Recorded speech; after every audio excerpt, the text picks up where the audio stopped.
welcome back to my channel, or welcome to my channel if you are new. Today's video, guys, I am so excited for. It is my first book haul of 2024.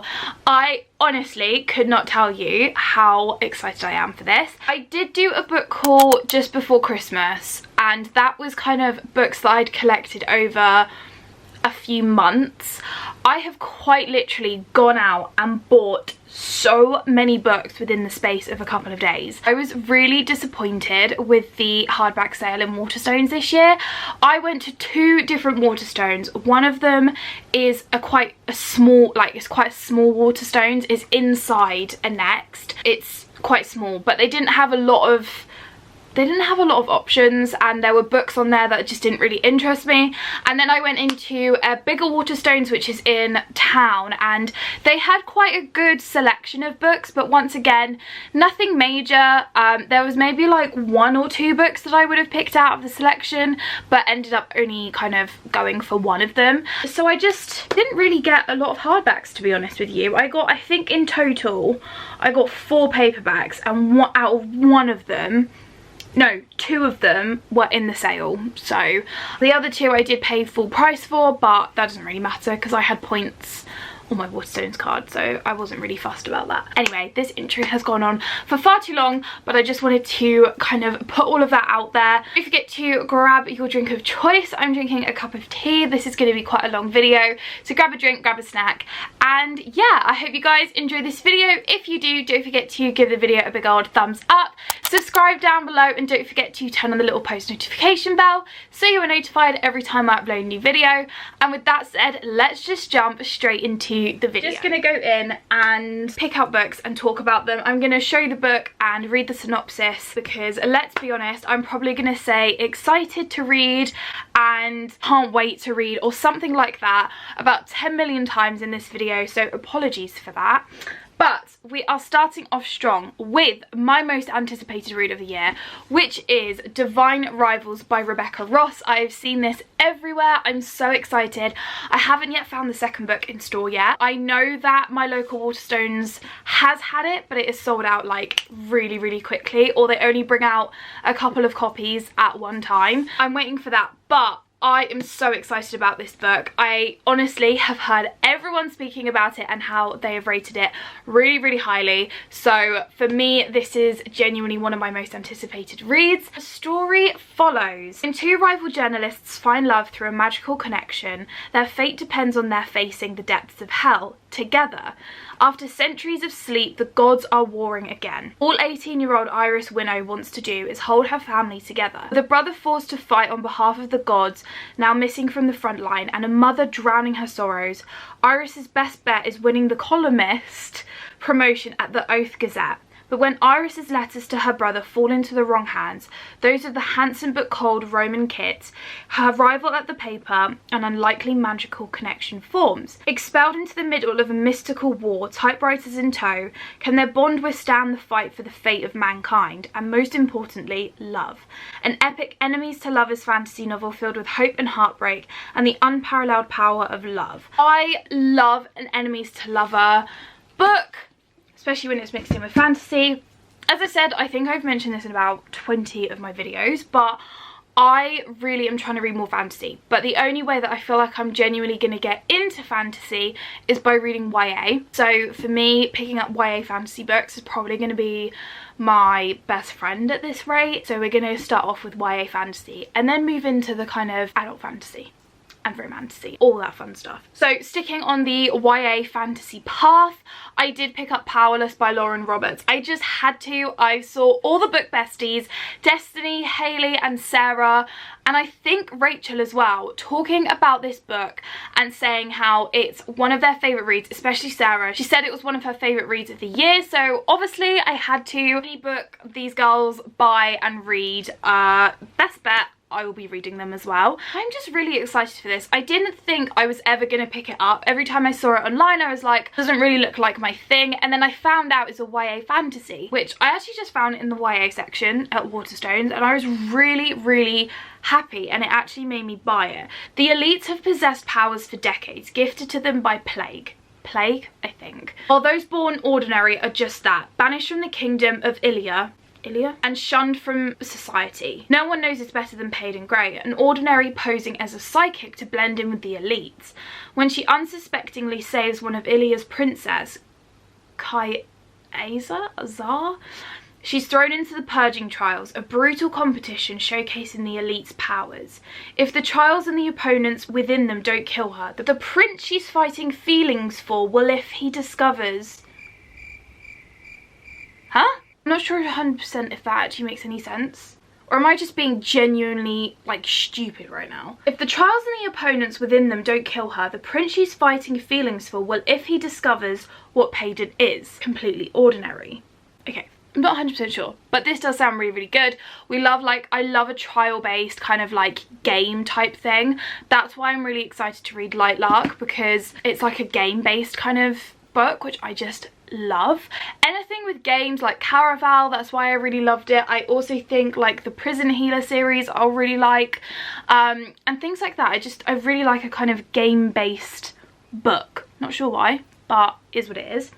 Next up, we have actually gone quite fantasy heavy, or the next few books are anyway. Legends and Lattes by Travis Baldree. I am so excited to read this. I heard Amy May Books on TikTok and Instagram talk about this book, and she said that it was one of her favourite books. She also recommended Lovely War to me by Julie Berry, which I loved. It was one of my favourite books of last year, and I really trust her opinion on books. So for me, when she said that she really enjoyed this, I had to pick it up. There is a second book in the series called Bookshops and Bone Dust. I believe it follows the same characters, correct me if I'm wrong, but I'm genuinely just really excited to see this. When I went book shopping over in France, I saw it as well, and the cover is actually the picture that's inside the book. So this was actually the cover, which I just thought was really cool. I feel like the English cover's a bit boring, but I am very excited, and it's quite a short fantasy read as well, so I'm very much looking forward to it. The story follows. After decades of adventuring, Viv the Orc barbarian is hanging up her sword for good. Now she sets her sights on a new dream, opening the first coffee shop in Thune, even though no one there knows what coffee actually is. If Viv wants to realise her plans, she'll need help from unexpected quarters. Yet rivals old and new stand in the way of success, and Thune's shady underbelly can make it all too easy for Viv to take up the blade once more. But the true reward of the uncharted path is the travellers you meet along the way. Whether bound by ancient magic, delicious pastries, or a freshly brewed cup, they may become something deeper than Viv could have ever imagined. I love this. I love kind of like reality mixed into fantasy, so when there's like a whole coffee shop vibe, yes please, it sounds incredible. We then have a classic, which is The Hobbit by J.R.R. Tolkien. I know I'm so late to the like bandwagon of picking up The Hobbit. Basically, there's a little story behind it. When I was in France, last summer, I picked up The Hobbit in French, and it is the most beautiful edition of The Hobbit I've ever seen. There's illustrations and everything in it. However, I didn't own a copy of the English Hobbit, and my boyfriend started getting really interested in reading The Hobbit and the Lord of the Rings series. If you guys didn't know, The Hobbit is actually set before the Lord of the Rings happens. We started watching the movies as well, or like we saw snippets of the movies, and we really, really wanted to watch them. But I said, you need to read the book before we like watch the movies. So this is kind of like our shared copy basically, but I will most likely be the first one to read it. But I'm just really excited to actually read it and have a copy in my hands, because although I have it in French, my kind of rule is, although I'm bilingual in French, I can read in French, but I still struggle to sort of like take everything in. So I always buy like the books that I have in French are books that I already have in English that I know really well. So like I have the Harry Potters in French, but I have them in English because I've read them so many times. And same with like the A Good Girl's Guide to Murder series. I have them all in English. I've read them and reread them, and I have it in French as well. So like when I come to read the story, I'll kind of grasp the like language of it and stuff. Next up, I picked up The Hurricane Wars by Thea Guanzon. I'm really not sure how to pronounce this. This honestly was just picked up on a whim. My boyfriend and I went to Waterstones and we were scouting like the hardbacks and everything, and he quite literally just picked this up and said, "You're buying this because we have a thing that we love to do, is we love looking at like the naked like hardback of a book, and it is just so cool. It's all foiled and really pretty, and then you've got this one on the back as well, which is just stunning. And there's a really cool design element to this. Basically, as the book goes on, there's this little ship that follows. I just think that is so cool.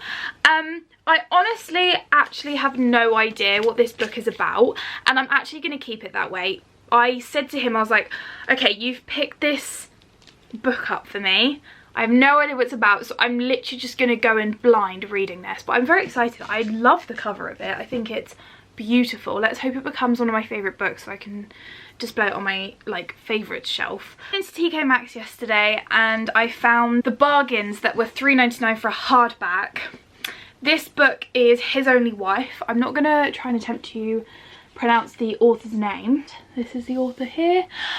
This was actually a Reese's, like the Reese Witherspoon book club pick. This for $3.99, so it's got the really beautifully sprayed edges, and it's also actually signed by the author as well, which I just think is really cool. So for $3.99, obviously originally it's like $14.99 I believe. The second one I picked up is The Seven Moons of Marley Almeida, I'm not 100% sure, and once again I'm not going to try and attempt to pronounce the author's name. But once again, this was $3.99 and I just picked it up purely because I loved the cover. I just thought it was so pretty. Story on this one, I believe it's actually set in 1990 in Colombo, and it's about someone called Marley Almeida, who was a war photographer, gambler and closet gay, has woken up dead in what seems like a celestial visa office. His dismembered body is sinking in the Bira Lake, and he has no idea who killed him. At a time when scores are settled by death squads, suicide bombers and hired goons, the list of suspects is depressingly long, as the ghouls and ghosts who cluster around him can attest. But even in the afterlife, time is running out for Marley. He has 7 moons to try and contact the man and woman he loves most and lead them to a hidden cache of photos that will rock Sri Lanka. Like, it's one of those stories that will get me thinking again, which I always really like. Now on to my next. This is like the big stack of books. You can see how high the stack comes. I'm currently sitting on the floor. This is how high the stack comes. So first up is Before the Coffee Gets Cold. I'm going to show the author name again. I'm rubbish at pronouncing names, nor do I want to offend anyone whilst pronouncing them. This one I've heard so much about. I feel like it was quite popular on BookTok and Bookstagram maybe about like a year ago, year and a half ago now. I know there's like a series that sort of follows it, I believe, but I love the premise of this book. We basically follow in a small back alley in Tokyo. There is a cafe which has been serving carefully brewed coffee for more than 100 years, but this coffee shop offers its customers a unique experience, the chance to travel back in time. In Before the Coffee Gets Cold, we meet 4 visitors, each of whom is hoping to make use of the cafe's time-travelling offer in order to confront the man who left them, receive a letter from their husband whose memory has begun to fade, see their sister one last time and meet the daughter they never got the chance to know. But the journey into the past does not come without risks. Customers must sit in a particular seat, they cannot leave the cafe, and finally they must return to the present before the coffee gets cold. It's a really moving story apparently that explores the age-old question, what would you do if you could travel back in time? More importantly, who would you want to meet, maybe for one last time? I think this is one of those stories that will really get me thinking. I picked up The Marlow Murder Club by Robert Thorogood. This is from the creator of Death in Paradise. Now, if you don't know, Death in Paradise is one of my favourite TV shows ever. I have been watching it quite literally since the first like 3 seasons were released. I've been watching it ever since, and we're now on like series 13, I think is what it's coming out as.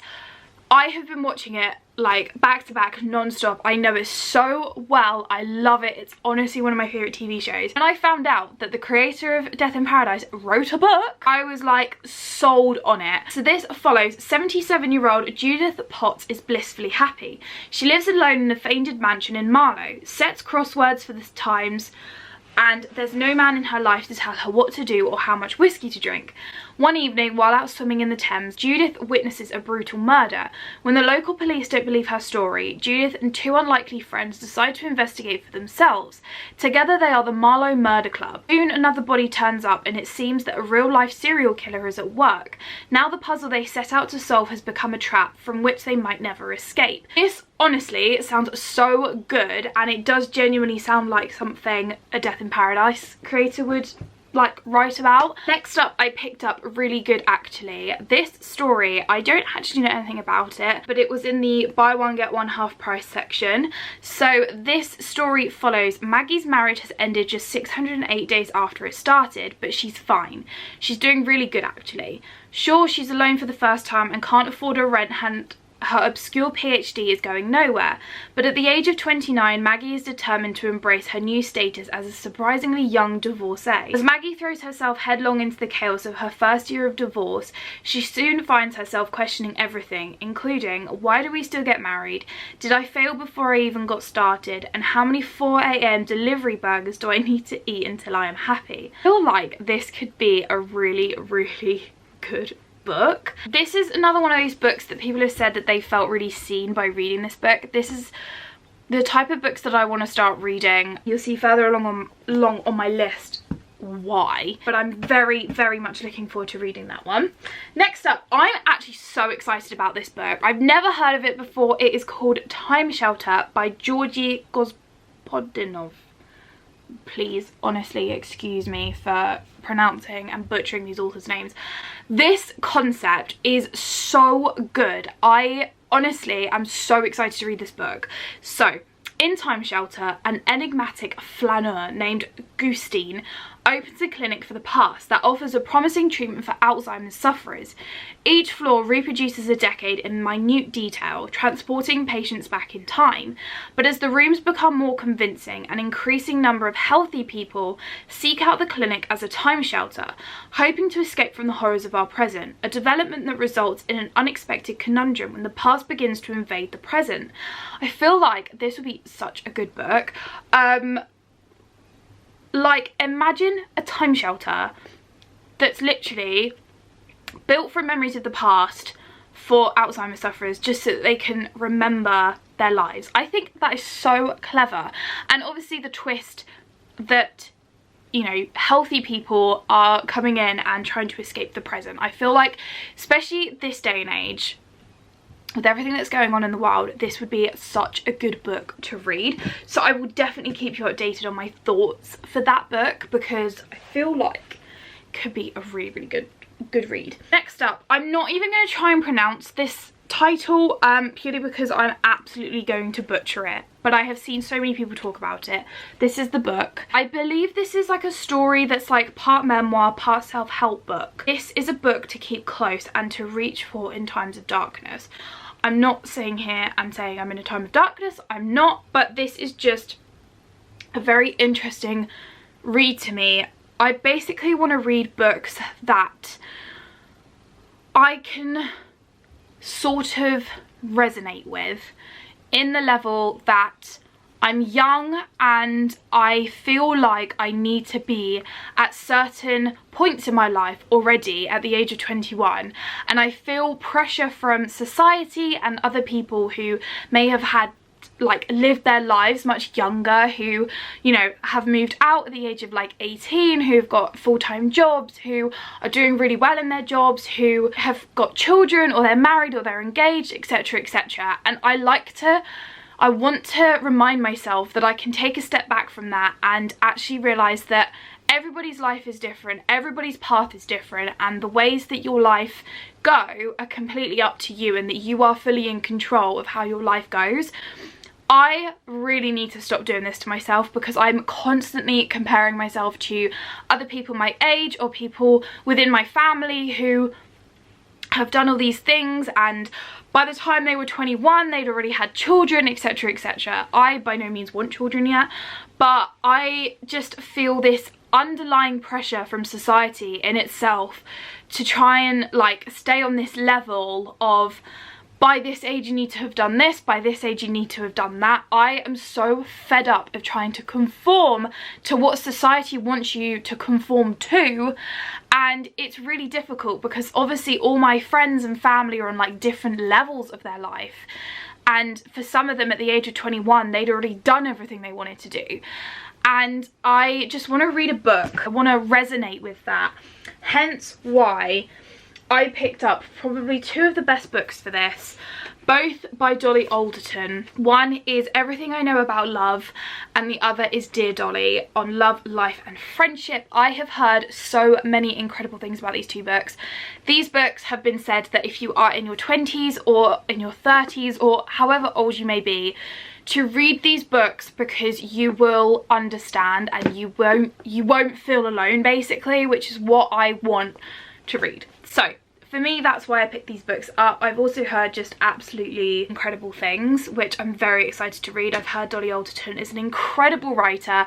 I believe she's got more non-fiction books out than fiction books, but I believe she's just released, maybe she's got 2 fiction books out. I'm not 100% sure, but I will most likely be getting all of them because I just think she is, well, I don't know, but I think she'll be a really, really good writer.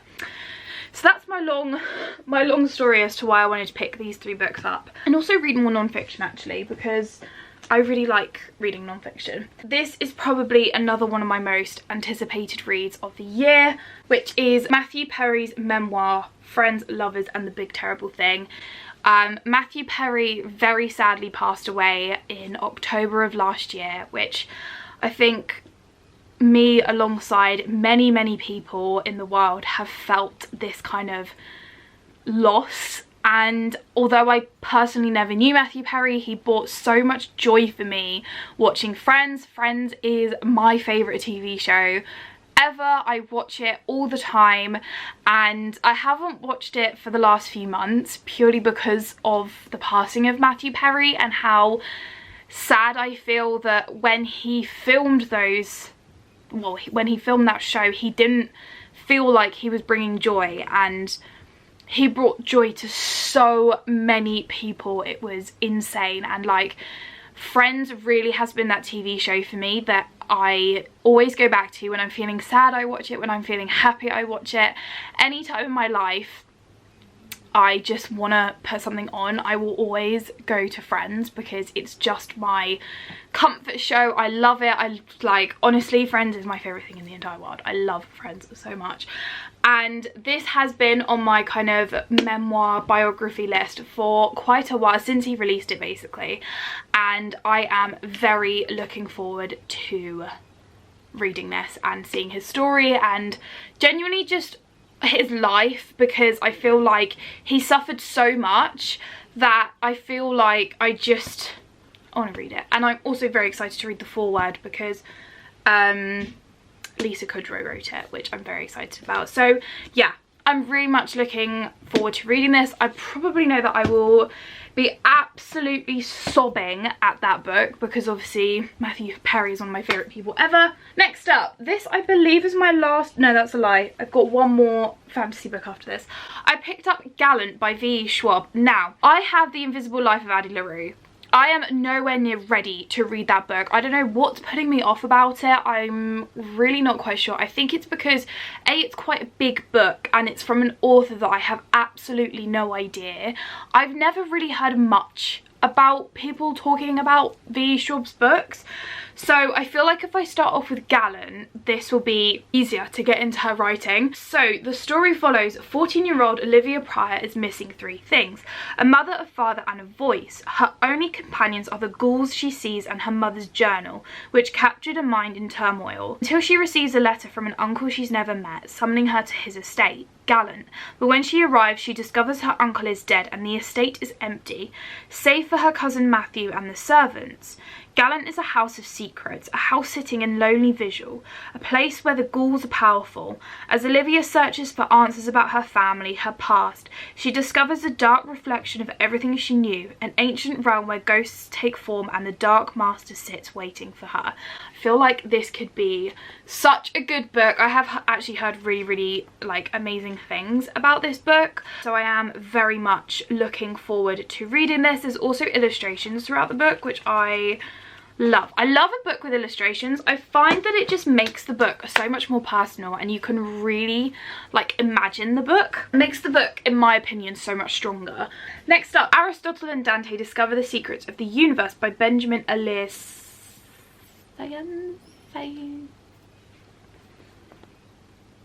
This is the author.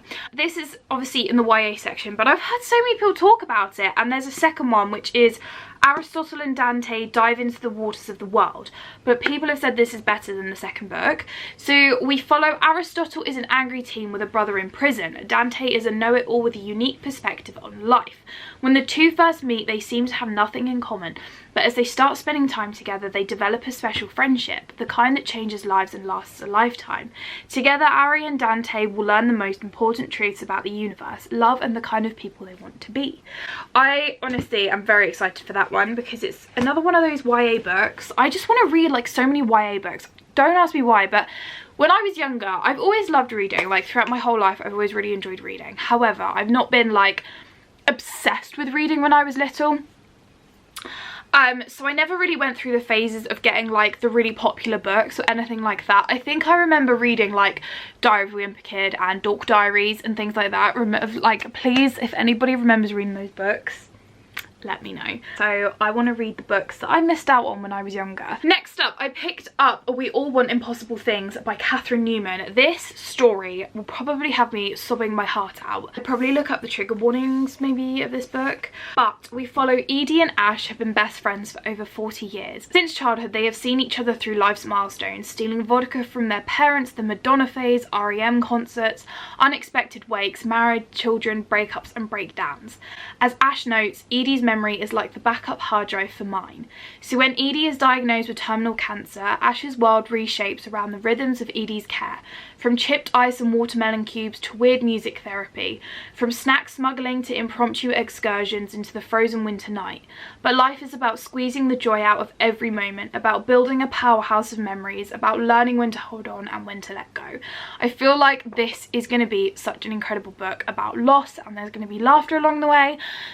So I'm very much looking forward to it. The bookseller when I bought all the books, she actually said she was really looking forward to reading this. She'd not even like heard it. She was thankful that I had it because she was like, that's a great recommendation, thank you. I was like, I just picked it up like on a whim. It's also that I want to start doing more of as well, is just picking up books that aren't like viral on the social media world. I want books to read that, you know, I pick up and find myself. I'm so excited for this book. Once again, I've seen so many people talk about it and how they said that it is an absolute must-read book. This is The House on the Cerulean Sea by T.J. Klune.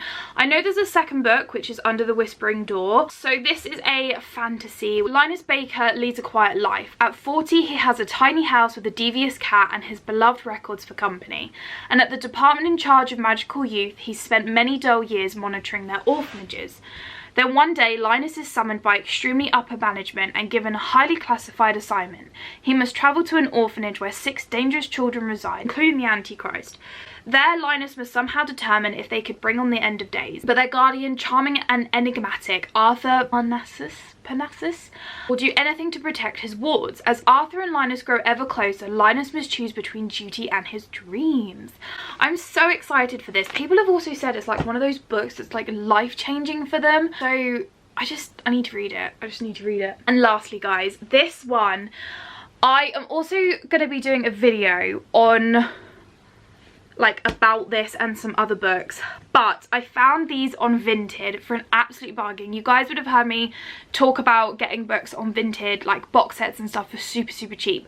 I do actually have 2 other book series that are that I've ordered that are supposed to be coming, but I will mention those in my reading vlog, which I will have up at the end of the month. But I picked up the Mortal Instruments, the entire series of the Mortal Instruments. This is the first 6 books. I'm so excited. I picked these up. I basically have Vinted credit. I think the lady was selling them for like £8 or £9 or something. I had like £9 credit, so I ended up only spending about £4 on getting the whole series, which is incredible. So if you are unaware, this series is by Cassandra Clare. She has this whole kind of like Shadowhunters universe, and the Mortal Instruments was so popular when I was like 12, 13 years old, I think. I remember all my friends being obsessed with the film, and I never really got into it, to be honest with you. It was never really my kind of thing. Like vampires and stuff wasn't really my thing. But I was like, do you know what? I actually want to read books, as I mentioned earlier with Aristotle and Dante, books that were super popular when I was young and that I never actually read. So I'm very excited to read these. But basically what I didn't realise, I actually looked up the full reading order of all of the books. So you start off with the Shadowhunters, but you read the first 3 books, which is City of Bones, City of Ashes, and then City of Glass. And then you read the Infernal Device series, which I have ordered on Vinted. That is coming. So you read those 3 books, and then you come back to the Mortal Instruments series, where you then follow City of Fallen Angels, City of Lost Souls, and then City of Heavenly Fire, Dark Artifices series. And then you have The Last Hour, or The Golden Hour, or The Last Hour, or something like that, which is another, like a further 3 books. So my whole year will be consumed probably by the Mortal Instruments world, or the Shadowhunters world, and I'm so excited. I'm actually really, really excited for this. So yeah, that is all of the books that I picked up over the last few days. And as I said, I have got a few more books arriving. They're more series, but I will mention those in my reading vlog that I will have up at the end of the month. So if you want to stay tuned, then definitely turn on the little post notification bell. Hope you guys enjoyed this video. If you did, don't forget to give the video a big old thumbs up, subscribe down below, and don't forget to turn on the little post notification bell. And with that said, I will see you guys in my next video. Bye guys.